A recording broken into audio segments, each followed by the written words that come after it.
Chapter 3. What advantage, then, is there in being a Jew, or what value is there in circumcision? Much, in every way.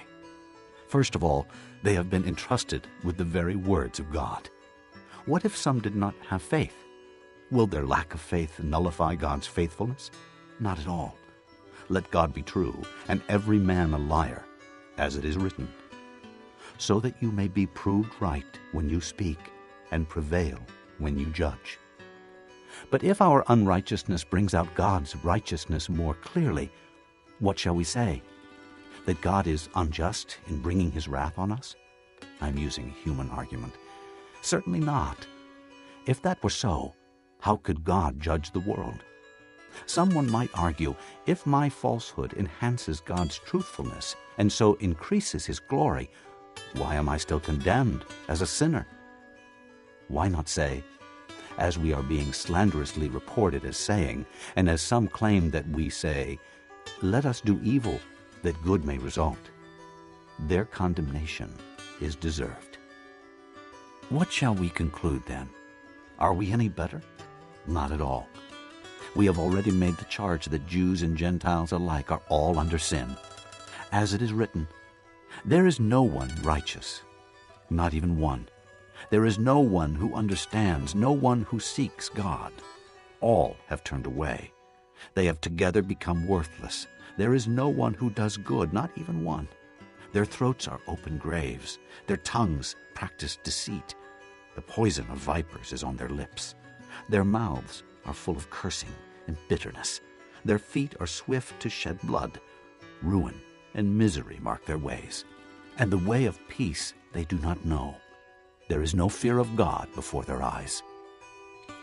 Now we know that whatever the law says, it says to those who are under the law, so that every mouth may be silenced, and the whole world held accountable to God. Therefore, no one will be declared righteous in his sight by observing the law. Rather, through the law, we become conscious of sin. But now a righteousness from God, apart from law, has been made known, to which the law and the prophets testify. This righteousness from God comes through faith in Jesus Christ to all who believe. There is no difference.